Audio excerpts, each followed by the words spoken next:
چھوڑوں گا اس کی سزا یہی ہوگی. فمکث غیر بعید. سبحان اللہ. قرآن مجید کے ان الفاظ کی گہرائی کو سمجھو اللہ کے بندو. فمکث غیر بعید. زیادہ دیر نہیں گزری تھی کہ وہ ہدہد آیا. فقال احط بما لم تحط به. اے سلیمان علیہ السلام ایک ایسی بات میں جانتا ہوں جو آپ نہیں جانتے. وجئتک من سبأ بنبأ یقین. میں ملکہ سبا کا یا ملک سبا کا ایک یقینی خبر، وہاں کی ایک یقینی بات لے کر آپ کے پاس آیا ہوں. حاضرین گرامی، ہدہد ایک پرندہ ہے، چھوٹا سا پرندہ ہے. سلیمان علیہ السلام نبی ہیں، حکمران ہیں، اور انسانوں اور جنوں پر ہی نہیں، چرندوں پرند پر حکومت کرنے والے حکمران ہیں. ان دونوں کا فرق دیکھو. ہدہد اجازت کے بغیر غائب ہوا ہے، مجرم ہے. واپس لوٹ کر آئے تو ظاہر بات ہے ڈرا ہوا ہوگا، سہما ہوا ہوگا، اس کے اپنے حالت بری ہوگی، یہ سب کچھ ہوگی. لیکن اتنی گئی گزری حالت میں بھی وہ کون سی طاقت ہے جو اسے اتنا یقین دلاتی ہے کہ سلیمان علیہ السلام سے وہ کہتا ہے احط بما لم تحط به. اے سلیمان علیہ السلام، آپ جو بات نہیں جانتے آج ایک ایسی بات مجھے معلوم ہے. حاضرین گرامی، تعلیم کمزوروں کا ہتھیار ہے. تعلیم کمزور سے کمزور طبقات کو اس دنیا میں سربلند کرنے کا ذریعہ ہے. اور یہ اتنی بڑی سچائی ہے کہ دنیا میں نہیں، آپ صرف پوری تاریخ سے بھی پرے جا کر صرف اس ملک کے ماضی قریب کے حالات دیکھ لو. ماضی قریب کے حالات دیکھ لو. جن قوموں نے یا ہمارے اپنے اس ملک کے مختلف سماج جو موجود ہیں، اس سماج کے جو مختلف طبقات ہیں، ان طبقات میں سے جو دبے کچلے طبقات تھے، ان لوگوں نے تعلیم پر توجہ دی تو آج یہ صورتحال ہے کہ حکومت کے بڑے چھوٹے عہدوں پر وہی دبے کچلے لوگ آج بیٹھے ہوئے. کل تک جو محکوم تھے وہ آج حاکم بنے نظر آتے ہیں. کل تک جو دبے کچلے تھے آج دبے کچلے لوگوں کے لیے مضبوط آواز اٹھانے والے بن کر کھڑے ہیں. اللہ کے بندو، تعلیم کمزوروں کا وہ ہتھیار ہے جس سے وہ ترقی کرتے ہیں. آج مسلم قوم کے حالات ہم اور آپ جانتے ہیں. دنیا کی تعلیم یا عصری تعلیم یا پھر یہ کہ وہ علوم جو دنیا کے اسباب و وسائل کو برتنے، خود فائدہ اٹھانے، دنیا کو فائدہ پہنچانے کے قابل بنانے والے علوم ہیں، وہ تعلیمات ہیں. اگر ان تعلیمات کے میدان میں دیکھیں، مسلم قوم بہت زیادہ پچھڑی ہوئی قوم نظر آتی ہے. سچر کمیٹی کی جو رپورٹ آئی تھی نا، خد نظر اس سے کہ وہ کس قدر زیادہ قابل یقین ہے، لیکن اس رپورٹ سے ایک اگر اندازہ آپ لے سکیں، کہا مسلم قوم کی تعلیمی صورتحال یہ، تعلیمی پسماندگی کا حال یہ ہے. آدی باسی قوم، وہ جو کسی جگہ رک کر نہیں پڑھا کرتے تھے، آج مسلمانوں کی حالت قومی سطح پر تعلیم کے میدان میں یہ ہے کہ مسلمان آدی باسی قوم سے بھی کہیں زیادہ پچھڑے ہوئے نظر آتے ہیں. حاضرین گرامی، ہمارے اور آپ کے سماج میں تعلیم کے میدان پہ بڑی منصوبہ بند طریقے سے محنت کرنے کی ضرورت ہے. اللہ کے بندو، ہم وہ لوگ ہیں جو بڑے جلد باز واقع ہوتے ہیں. آج ہمارا بچہ 8 سال 10 سال کا ہوا، بہت سارے گھرانے ایسے ہیں اسی وقت سے روزگار کمانے والا بنانا چاہتے ہیں. 15 سال 20 سال کا ہوا بچہ 10th بھی ابھی پاس نہیں کیا ہے، ابھی 10ویں جماعت بھی اس نے مکمل نہیں کی ہے. ماں باپ یہ سوچنے لگتے ہیں کہ بچہ کہاں سے کمائے گا، کتنا کمائے گا، میرا بوجھ کم ہلکا کرے گا. اللہ کے بندو، دوسری قومیں جو آپ کے آس پاس ہی بچتے ہیں ان کو دیکھا کرو. ہم نے دیکھا ہے، ایسے بھی والدین دیکھے ہیں جو اپنی بنی بنائی نوکری، جمایا کاروبار چھوڑ کر قریوں سے شہر منتقل ہو جاتے ہیں، ایک شہر سے دوسرے شہر منتقل ہو جاتے ہیں، صرف اس لیے کہ ان کے بچوں کو اچھی تعلیم مل سکے.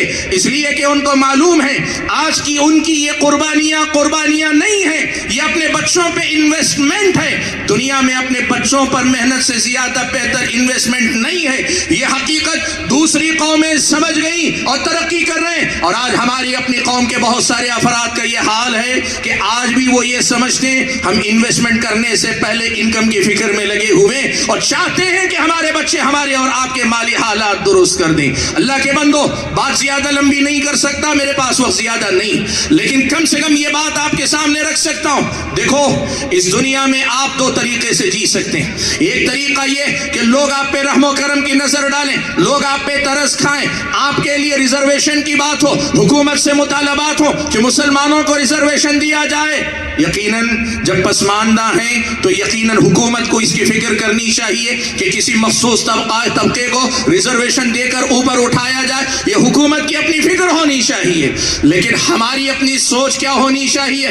ہم ریزرویشن یا کسی کے رحم و کرم پہ جینے والے بن کر نہیں, ہماری اور آپ کے نفس کے اندر اپنے تئیں اتنی خود اعتمادی ہو, اس قدر زیادہ تعلیم پر محنت کرو کہ تم کسی کے پاس کام ڈھونڈتے ہوئے, اپنے لیے ذریعہ معاش طلب کرتے ہوئے نہ جاؤ, بلکہ آپ کے سامنے دنیا آئے کہ آؤ آپ ہمارے پاس کام کرو. منزل کی جستجو میں کیوں پھر رہا ہے راہی, منزل کی جستجو میں کیوں پھر رہا ہے راہی؟ اتنا عظیم بن جا کہ منزل تجھے پکارے. اللہ کے بندو, علم کی راہ میں آگے بڑھو, ہر میدان کو فتح کرو, اتنے قابل بن جاؤ کہ تمہاری قابلیت تمہارے پاس لوگوں کو لے کر آئے, نئے کہ آپ اپنے سامنے دنیا والوں کے سامنے اپنی قابلیت بتانے کے لیے جاؤ. بھائیو دیکھو, ایک بہت آسان سی بات بتا دیتا ہوں. اس عصری تعلیم کے میدان کی ایک سچائی یہ ہے کہ آدمی جتنا کم پڑھے گا, مواقع کم ہوں گے, کمپٹیشن زیادہ ہوگا. مواقع اپرچونٹیز کم ہیں, لیکن آپ کے پاس کمپٹیشن, مقابلہ زیادہ, امیدوار زیادہ. آپ جتنا زیادہ پڑھتے جائیں گے, اوپر ہوتے جائیں گے, مواقع نسبتاً بڑھتے جائیں گے, کمپٹیشن گھٹتا جائے گا. آج ہمارے اور آپ کے قوم کے بچے یہ جو اسکول کا مرحلہ نہیں پار کر پاتے, بمشکل کالج پہنچتے, کالج پہنچ گئے تو اس سے آگے یونیورسٹیوں تک نہیں پہنچ پاتے, یونیورسٹیوں تک پہنچ بھی گئے, اس سے آگے جو دیگر پروفیشنل کورسز ہیں اس میں بہت زیادہ نمایاں مقام حاصل نہیں کرنا چاہتے. اللہ کے بندو, پڑھو, پڑھتے جاؤ, اتنا پڑھتے جاؤ کہ پھر دنیا آپ کے سامنے ایک باسیچے اطفال بن کر رہ جائے. ساری دنیا آپ کے سامنے ایک ایسا دسترخوان بن جائے کہ آپ جہاں سے جو چاہو اٹھاؤ, کھاؤ, اپنی پسند سے کھاؤ. تم طے کرو کہ تمہیں کیا کرنا ہے, یہ نہیں کہ اپنے سرٹیفکیٹ لیے ہوئے, اپنی قابلیت کی گواہیاں لیے ہوئے ادھر ادھر گھومو کہ تم مجھے نوکری دے دو, میں تمہیں نوکری نہیں دے سکتا. اللہ کے بندو, اس قدر قابل بن جاؤ تعلیم کے ذریعے کہ اللہ تعالیٰ ساری دنیا تمہارے ہاتھ میں رکھ دے. وَسَخَّرَ لَكُم مَّا فِي السَّمَاوَاتِ وَمَا فِي الْأَرْضِ جَمِيعًا مِّنْهُ, اللہ نے آسمان و زمین کو تمہارے لیے مسخر کیا ہے. اس علم کے ذریعے اپنے آپ کو اس کے قابل بنا لو. حاضرین گرامی, یہ کچھ باتیں عصری علوم کے حوالے سے مجھے آپ کے سامنے رکھنی تھی. ذرا ہم گفتگو کو رخ موڑتے ہیں شرعی تعلیم, شرعی علوم کی طرف. قرآن مجید میں اللہ تعالیٰ نے ایک بڑی پیاری بات کہی, سبحان اللہ. اللہ نے فرمایا وَلَكِنَّ أَكْثَرَ النَّاسِ لَا يَعْلَمُونَ يَعْلَمُونَ ظَاهِرًا مِّنَ الْحَيَاةِ الدُّنْيَا وَهُمْ عَنِ الْآخِرَةِ هُمْ غَافِلُونَ. اللہ نے کہا لوگوں کی اکثریت بے علم ہے, لوگوں کی اکثریت جانکار نہیں ہے, لوگوں کی اکثریت حقیقت سے واقف کار نہیں ہے.